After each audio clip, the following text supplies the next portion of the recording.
To trope or not to trope? That is the question. And whether you choose to behold its merits, align its purpose, or disavow its petulance and codify its moroseness, one will be drawn for all time. Conversations will be had, and its sacred keeper, the one AF Stewart, may reside over this procedure, but make no mistake, it is you, the Horde, playing judge, jury, and executioner, and while civil tongues will prevail, the question remains, even if sullen by blood, is it time to answer the call? To trope or not to trope?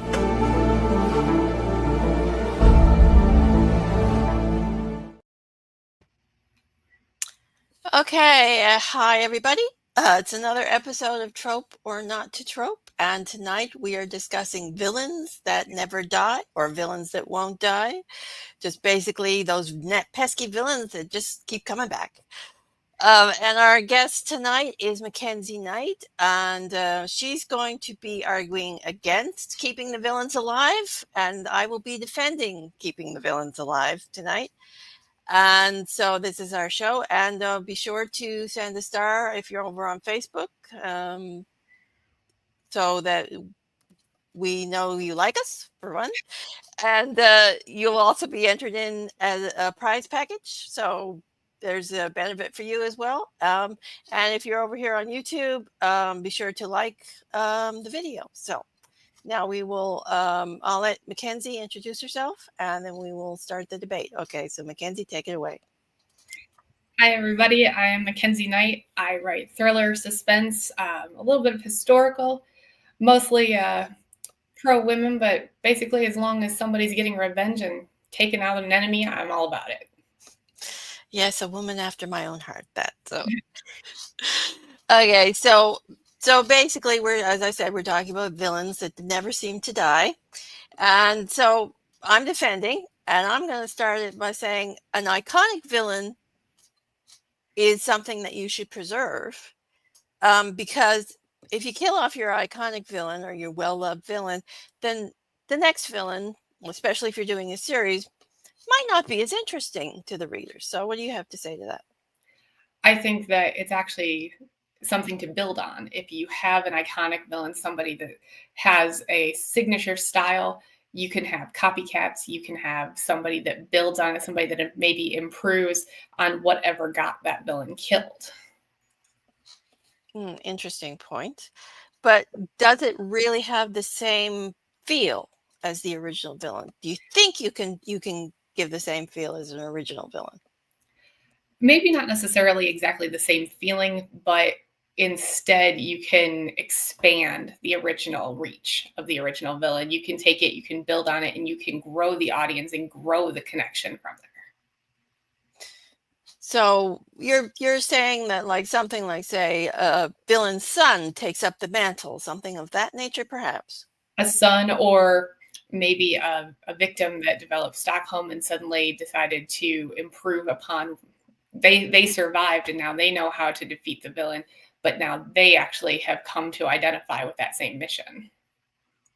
That's actually an interesting idea. Okay, I gotta give you props for that idea. That's good. Okay, so okay, and playing along this idea of the iconic, like, some villains are frankly just too iconic to kill off, because, you know, what would Batman be without the Joker? What would Doctor Who be without the Daleks or the Cybermen? So how do you deal with killing off a villain like that without then bringing him back, because the fans are going, why did you kill him off in the first place? I think, again, in that case, you need to have a legacy. You need to have them turn into more of a mentor, to have somebody that they take under their wing, that you can then pass on that torch. Before you kill them off, you have to get the readers to kind of shift their focus to that new villain and start cheering for them. And then once they become the focus, then you can kind of absorb it into the new villain. An interesting twist on that particular one would have the student kill, be the one to kill the villain. And definitely the student becomes the master is a popular version of that. But yeah, I think it's definitely possible to shift focus versus simply replace. That actually probably would have made a better end to the latest Star Wars trilogy. If Kylo Ren had killed killed Palpatine and taken over, but we won't quibble on that because we'll probably have Star Wars fans down our neck. Okay, as long as it is believable and within the laws of magic or the science that you've laid out in the book, I think that bringing back a villain can be an interesting twist. I've actually kind of done it in one of my own books where I had mentioned a previous villain that my main character had killed and then resurrected him as a zombie pirate in book 3. So I think it's possible scenario. Oh, the microphone went out. I'm sorry, I couldn't hear that one. Okay, yeah, we're getting that echo on the mic again. I said I think that's a plausible scenario. Can you hear me? I can hear you, yes. Okay. So I think it's a plausible scenario to be able to resurrect your villain if it's within the rules of your world. It's certainly possible. I do have magic in one of my series. However, instead of resurrecting, I resurrect their style, but end up using the theory that maybe that original villain didn't die as a red herring to blind the hunter to who the real killer is, who the real villain is now. Sort of a faked death without actually having a faked death. Yeah, it's a real death. The villain really did die, but were they actually the villain, or were they just the distraction? And did they really die, or are they back, or is it somebody else who's following along the same path? Interesting. So, fans, another I think plausible reason for bringing back a villain is actually the fans asking for it, or a villain being more popular than you expected. I mean, I think Star Wars, going back to Star Wars, Darth Maul is a great example of this. They pretty much killed him off in a very permanent way, yet somehow they resurrected him. Perhaps not the best resurrection scenario, but still, I mean, fans were willing to overlook that because they love Darth Maul so much. So, well, I mean, fans should definitely have a say, and you want to make your fans happy. I can see resurrecting. To me, if I was going to resurrect somebody, it would be just to kill them in an even better way. I don't think that I prefer having them come back. I would rather take what the fans loved about that character and start injecting it into other characters to find that new next latest and greatest and build that new person, that new icon based on the original. Interesting. So resurrection can often be built directly into a character as well. I mean, you see it quite often in comic books, but also in the other genres as well. Like, and I'm probably going to mispronounce this, so sorry for the person who created the character, but Ra's al Ghul and the Lazarus Pit, his resurrection is built directly into the character. He keeps coming back because of the Lazarus Pit. Chucky, that's another horror icon. I think he has a pretty plausible resurrection scenario too, being a disembodied spirit that basically possesses things. Little dolls. For why he chose little dolls, I don't know, but it's stuck with me though for years. I don't own little dolls anymore. and of course Dracula again has a built-in resurrection, being a vampire. And the Master in Doctor Who, he also has a built-in resurrection into the character. So I think having something like that built into the character from the beginning is a plausible way to bring back your villain or keep your villain going almost indefinitely. So what do you think? I mean, I think that some characters are designed with that in mind. Some characters are designed to go, you know what, we are going to build an entire world around the fact that this person doesn't die. And there have been some very successful franchises on that. I struggle because eventually it becomes very repetitive. Eventually, every time they try to kill the person, it kind of seems like just a repeat. And so I think if you're going to have a character that has that built-in resurrection, you have to have some known flaws, some known loophole around it, so that there's at least some way to attempt for the hero to exploit it and try to get around that at least, instead of just repeating the same things over and over. Yeah, well, the vampires do have that built into them, so there's that. Dracula does. Yeah, so like with something like the Lazarus Pit, though, do you think there should, like, say, be a limitation on how many times they can be resurrected in something like a like that, or like a spell or something like that? I definitely think there should be some fail-safe, some safe word almost, that, you know, all right, that's it. We've hit the end. This is it. We've reached the end, and now it's either stay alive or that's it. You're done.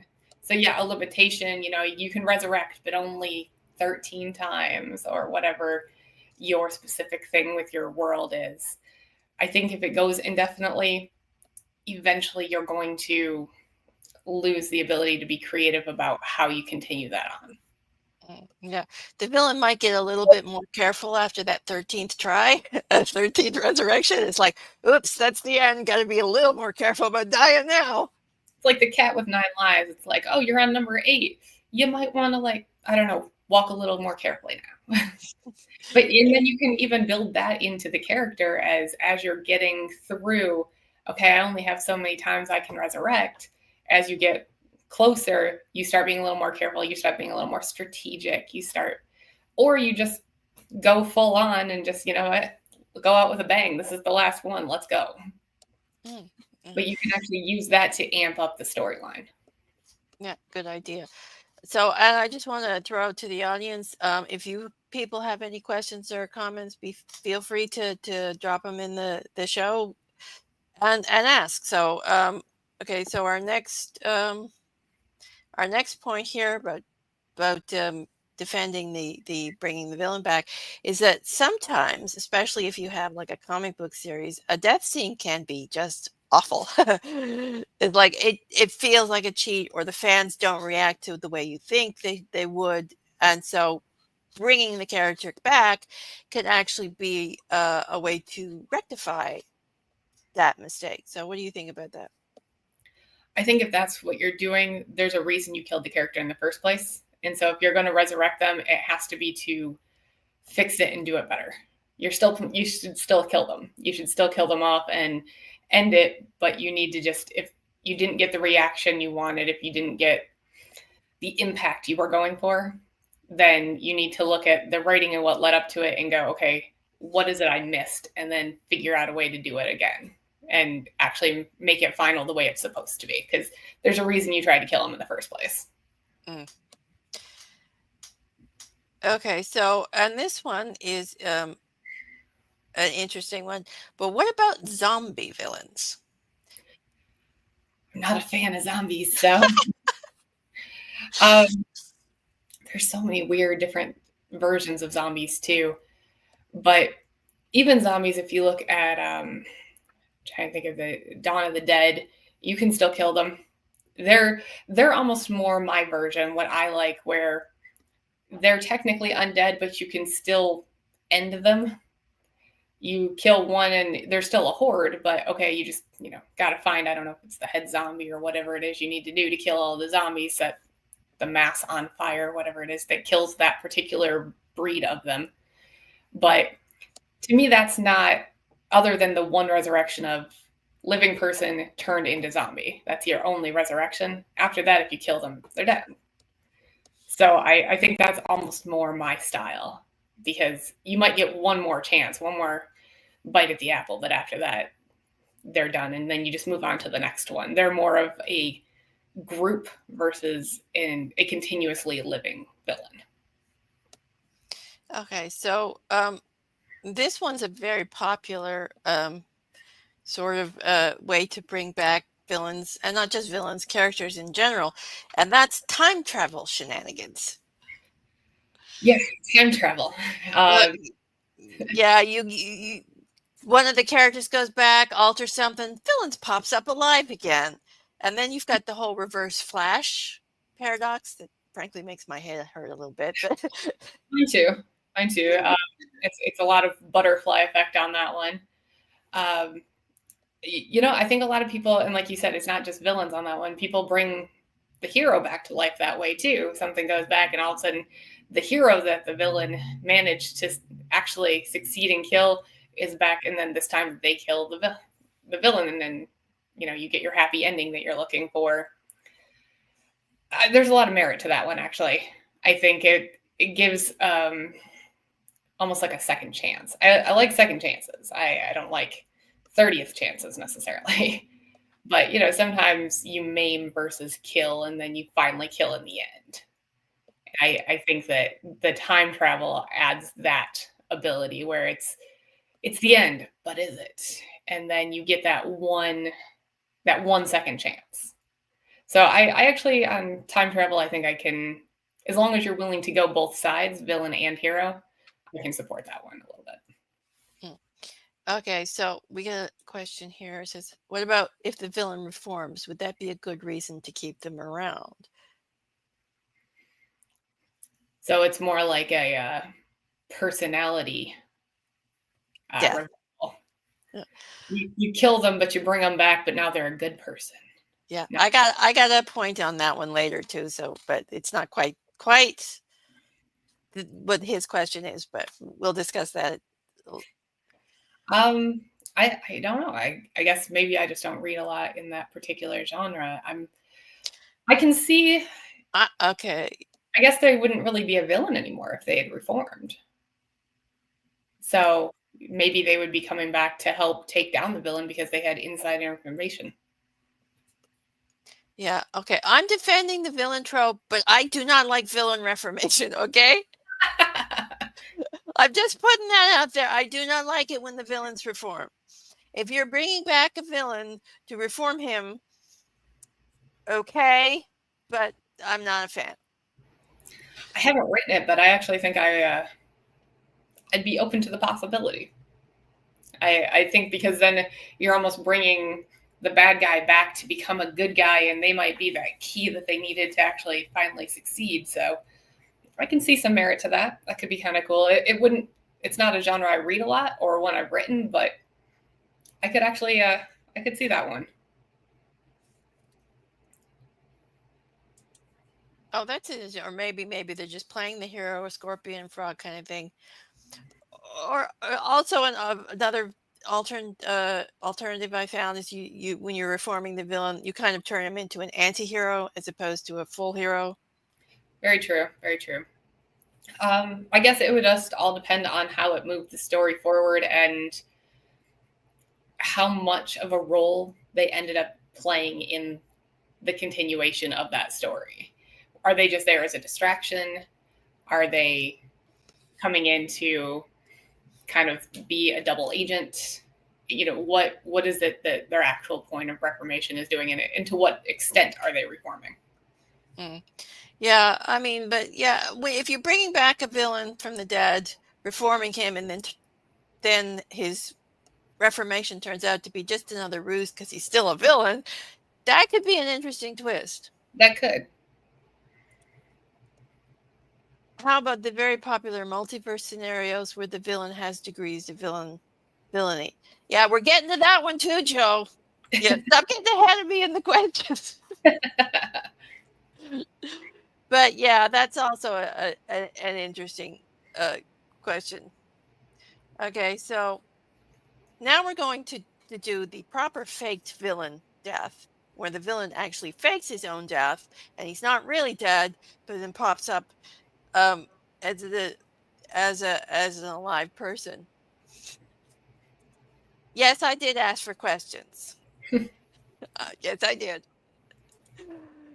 Okay, but so with this one, I mean, I know sometimes you can go way into cliche with this particular one, but I find that it can also be a nice indication of how clever or how devious a villain is.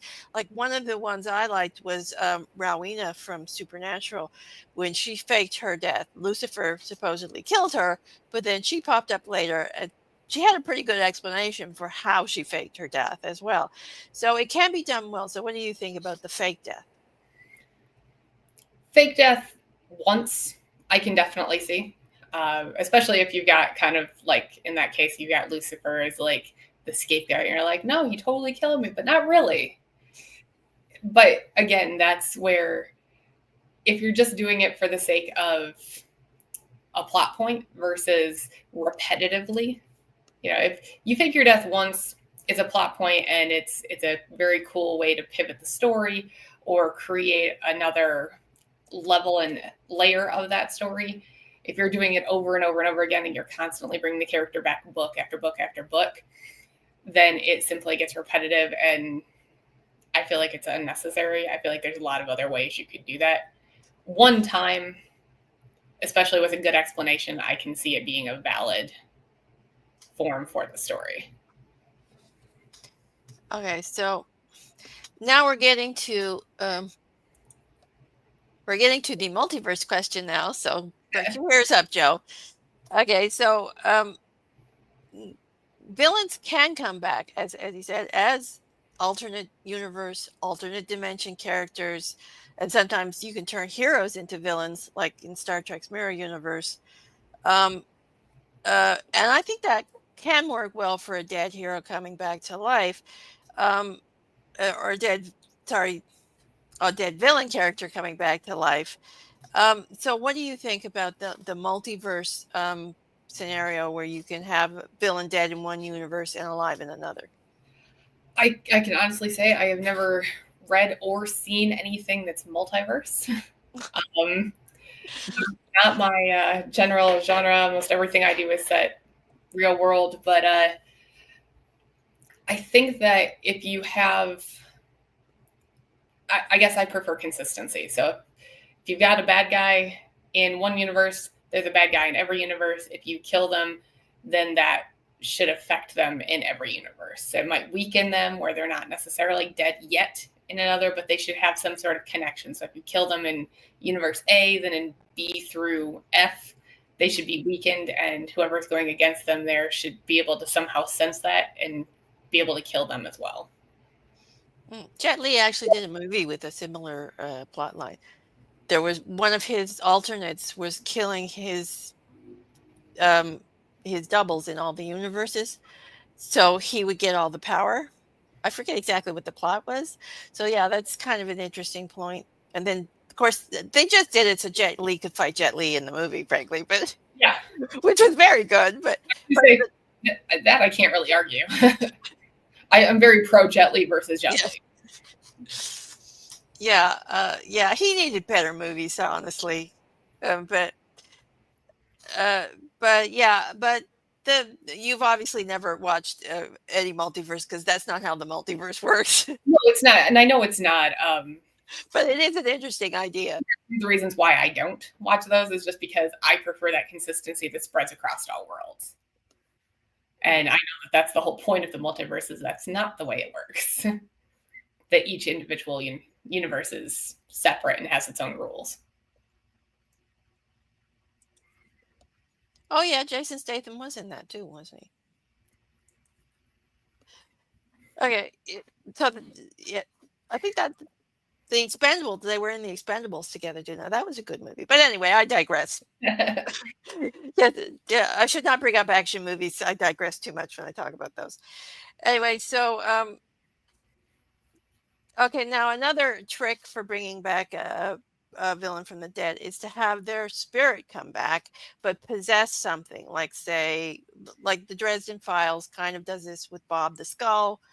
Although Bob's more of an anti-hero, I think, than a villain, but you can also have, or they can be brought back by somebody else as a punishment, and put into like an inanimate object or something, and or brought back as an animal familiar to earn their redemption. So what do you think about that as a way of bringing back a villain?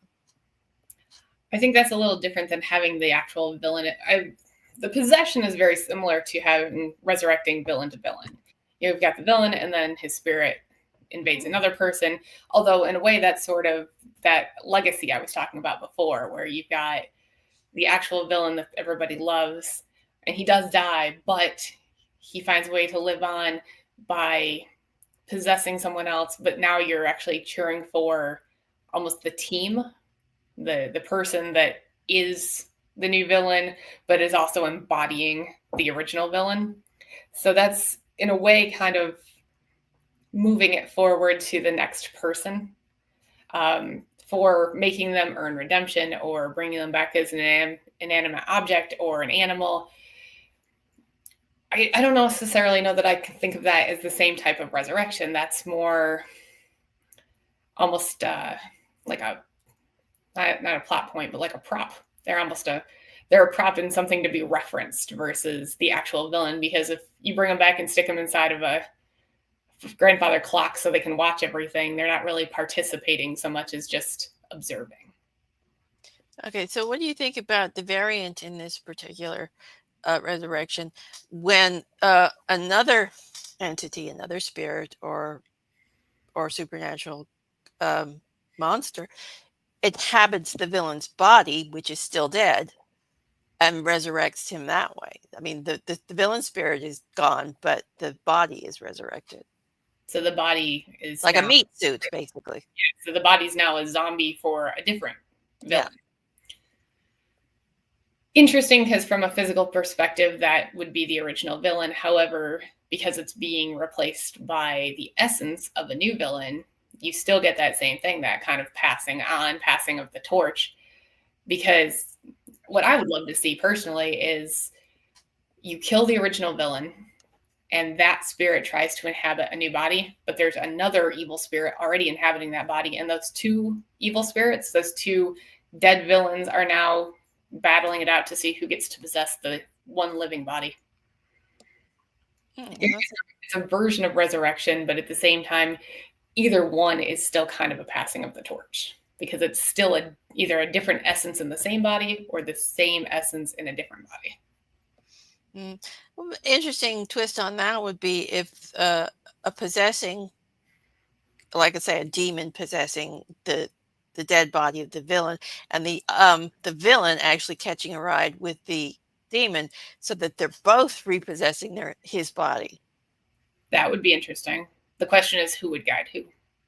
If the demon was actually coming and going, let me show you how to do this right, then it would almost be like taking him under your wing and doing almost a mentorship, and then it would still be the lead would be the demon. But if you did the villain going, you know what, I can show you how to do it even better, and the demon like being impressed, that's just a whole different level. Or you could have them at each other's throats for the entire thing. Battling it out while trying to possess the body would be horrifying and hysterical at the same time. I would read that book. Okay, Joe says that's like when Beyonder possessed Captain America in Secret Wars 2. Yeah, similar, except Captain America wasn't a villain, I don't think. Anyway, so, and now we come to the big one, the elephant in the room, as it were. And the dead villain coming back to life is a horror movie trope. It's pretty much a staple of several franchises at this point. And so, but now I know most people kind of groan at it sometimes, because it has, and let's face it, it's been done a little bit to death. But pun intended. But it can be played for fun and with a wink at the audience. I mean, I think Nightmare on Elm Street kind of does that best of all the franchises, and it is kind of almost expected these days, and horror fans kind of expect, at least horror movie fans kind of expect it, that the villain, if you don't see the villain's body, He's coming back. Oh yes. It's like, yeah. Sometimes if you do see the villain's body, he comes back out of the morgue later. Yeah. And I think when it comes to horror, especially, like you said, that's almost expected. And you almost have to have some like super creative way. If you're not going to bring that villain back, you have to almost make him so hateful that the audience is rooting for him. But you almost need a secondary villain that'll kill the first villain, so that when he doesn't come back, everybody's actually cheering for, like you said, the anti-hero that is the real bad guy, but he kills the fake bad guy. Because you, especially if you're going to make a franchise out of it or a series of any kind, him coming back, that villain coming back, is the expected. But like you said, it has been kind of overdone. Freddy and Jason and Michael Myers come to mind. They keep selling. People keep seeing them for a reason. At the same time, I know I personally got bored somewhere around the middle of the franchise because it started getting very repetitive, and it's like, we need some new version. You either need to be very creative as you continue to kill them and show that weakness, that vulnerability somehow, that it's not just this immortal evil that's going to go around and eventually kill the whole planet. They either have to achieve their goal someday and be the victor, or they need to finally succumb and have some ability to move forward without them. Yeah, I think with horror movies too that they really could utilize the aesthetic and being passed on to a new person, like kill the original villain. Like, say we take Michael Myers, he's got the mask.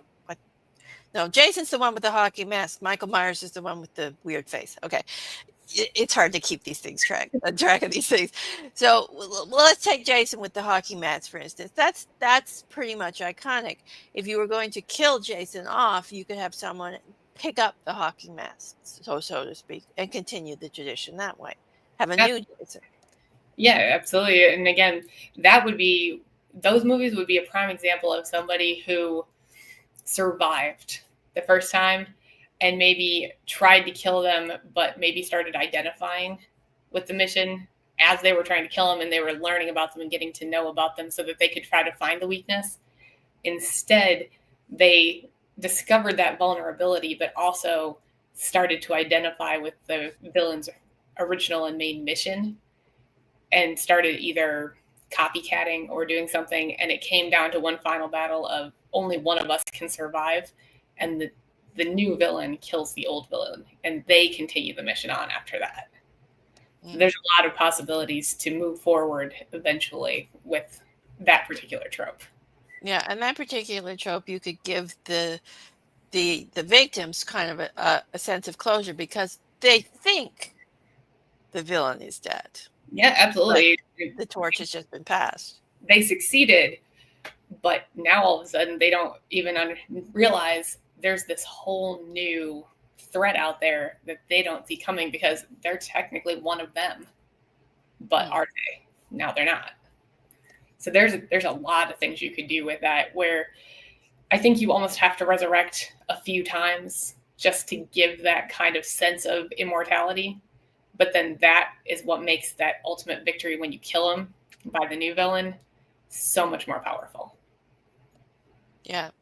I think Saw played with that concept a little bit, but I don't think they did it very well. So I definitely think it was the goal. I think that's what they're aiming for. Yeah. So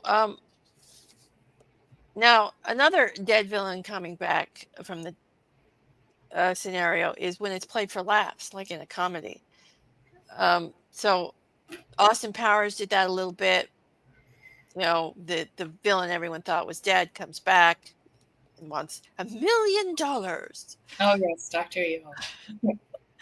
So what do you think about that scenario when it's actually played for laughs, when the audience is actually in on the joke, in on the improbability of it?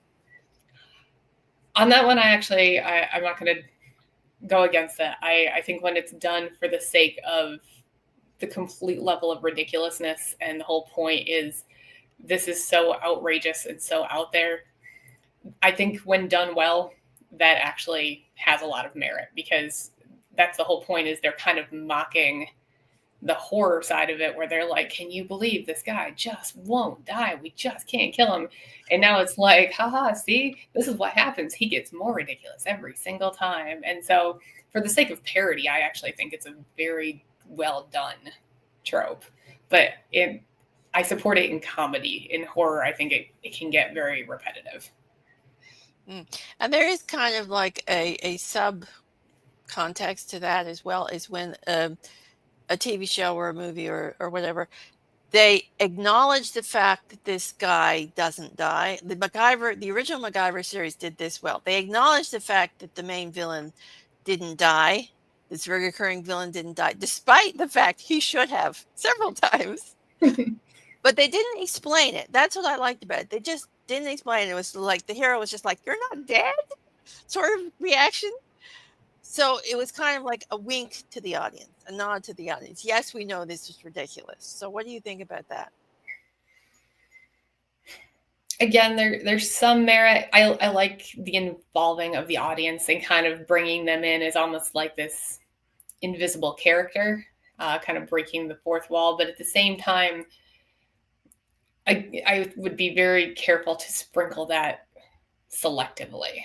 It can be something that can be cute and can be fun briefly, but after a while, it's like, okay, we get it.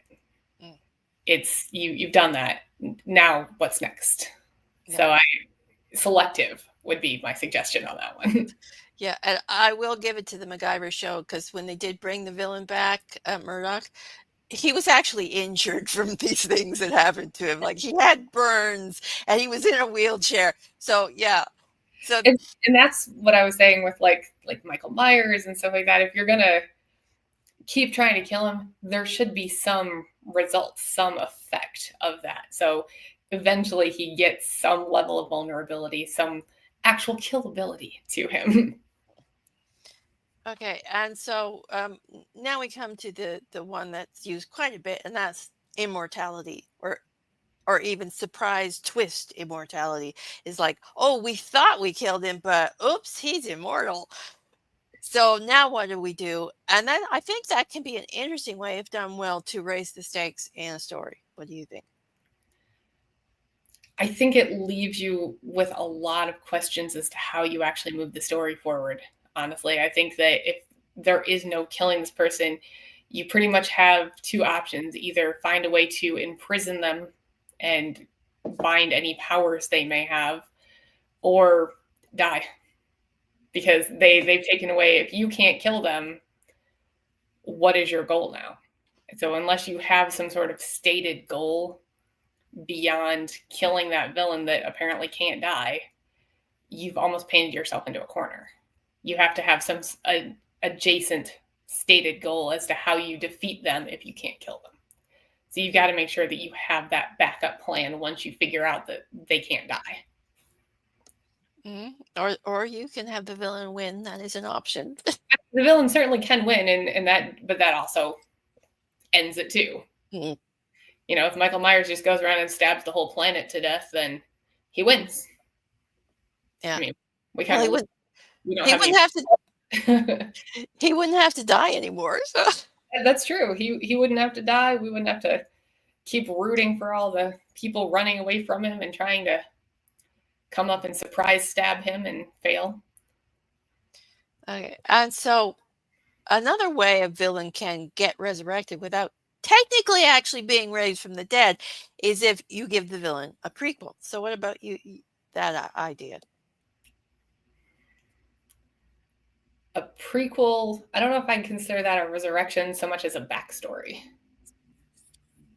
And I do a lot of backstories, so I guess on that one, I can't really argue that one, because I think it's more of an extension of how we got to where we are as opposed to how you defeat from here. But I like having the backstories because I like knowing more about, of course, as a thriller author, I like the villains. So I like knowing as much as I can about them and their motivations and how they became who they are. And it seems to be maybe more of a viable way of keeping villains alive for the fans without actually keeping them alive and coming up with convoluted plots. Well, and I've seen it done where when you're trying to pass on from one villain to the new one, you actually do not necessarily a prequel, but you have the new person go back and research and learn and try to emulate and kind of slowly learn to embody. And so you learn more about their past and their history through the new character. And as you watch them kind of take on those characteristics, you kind of silently root for the bad guy that way. Sort of like a flashback with not exactly a flashback, sort of like a flashback, or like some sort of research journalist who's trying to write the best story, but all of a sudden starts discovering that there's so much more to it than they realized, and they start identifying with that information, and they start maybe embodying it and emulating and imitating what they're reading, and kind of identifying that, hey, I actually understand this, and this makes sense to me, and this actually resonates with me. And then they sort of take over that kind of thought process and that path, and they become the new person because they learned and started realizing, hey, this is like my soul person right here, my soulmate. So this is another one that often happens in horror or supernatural books, or even in some fantasy. It's when a bigger bad gives the dead villain a reprieve, or they make a deal with the devil and come back from hell, that sort of scenario. So what do you think about that way to resurrect a villain? If the resurrected villain comes back to and achieves a goal, I support it. If you're making a deal with the devil because you need one more shot, then go for it. Make that deal and come back to then get your victory. Otherwise, let me root for the villain and let him make that deal, or let it be the final time. You came back and you tried again. You gave it absolutely everything you had, and now your soul belongs to the devil, and off to hell you go. I still think there needs to be that ending. So if you're getting that one last chance, you give it everything you got, and either you succeed and the villain wins, and I definitely have had some books where the villains win, or you give it everything and go for the gusto and you fall just short. But now you're done, and you made that deal with the devil, and you're off to pay your price. So you recommend having consequences to any of these sorts of things? For me, I would want consequences. I would want not just hit reset and go back to the last, saved space in the game. No, if you're going to do this, then there needs to be a all or nothing. Either succeed or end. Okay, so another way to resurrect a villain is via a cursed object, written curse, or other dark art sort of thing. As we saw in the Mummy movies are a prime example of this, especially the Mummy Returns, where they brought Imhotep back to life after they killed him in the first one. So what are your thoughts on that sort of a scenario where a villain is resurrected by people, worshippers, believers, whatever, or someone accidentally reading a curse out loud? It can be done well. There are definitely, and again, the Mummy is an interesting example of how it actually can be done relatively well. But again, there's only so many of those movies. They didn't, make 12 or 13 of them. Where if you're going to bring somebody back, then maybe when you resurrect them with that cursed object, to make sure that never happens again, destroy the object. There should be a way to make sure that doesn't happen again. You learn your lesson from it. So it happens. Resurrections happen. It's a huge, huge part of many genres. But I think that when that happens, there needs to be some sort of lesson learned from it, or like I said, with the making the deal with the devil, you come back, but then you either achieve the goal or you don't. Those consequences. I still think that if you're going to invoke some sort of chant and bring somebody back, then whatever page that was written on should be burned. Yeah, they definitely should have locked that Book of the Dead in the deep dark vault and never looked at it again. Yeah, you would think they would have figured that out after a couple of times. Okay, so if you do revive a villain, if you're going to revive a villain, um, do you think an interesting twist to make it work better is to give the villain some emotional issues and screw with his confidence because hey, they killed him off and now he's come back, but he might be afraid to die again, for instance. I definitely think so. I think if you should recognize either that or make him extremely confident, like, wow, they killed me, but I came back. I'm invincible. I can keep going, and make them even more reckless. You could go either way. Either if you've got like, the limited number of resurrections, they might get more hesitant. They might be a little bit more careful. If it's the first time and they're like, oh man, I can do anything I want, and then they all of a sudden end up killing themselves because they were being too reckless. I definitely think that there should be some level of added emotional or psychological concern to that. If you're going to bring somebody back, there should be a memory of what happened before, and it should affect that personality. Okay, so do you think that that's a good starting point, say, for a villain redemption story? I can see that. I can definitely say, I know neither of us are really big fans of redeeming and reforming villains, but yeah, if you were going to kill somebody off and all of a sudden they came back and they're like, okay, I'm more vulnerable than I realized. I'm not as strong as I thought I was. And they start doing a little bit of a reflection and introspection to see what led to that, then it could certainly, even if it's just a matter of them going, is this really what I want? Yes, this is really what I want. And then they jump into it feet first again. Just having that moment, I think it would be a fantastic way to kick that off. And speaking of redemption stories, going back to the fake death for a minute, do you think a villain faking his death in order to retire, for instance, is a viable scenario?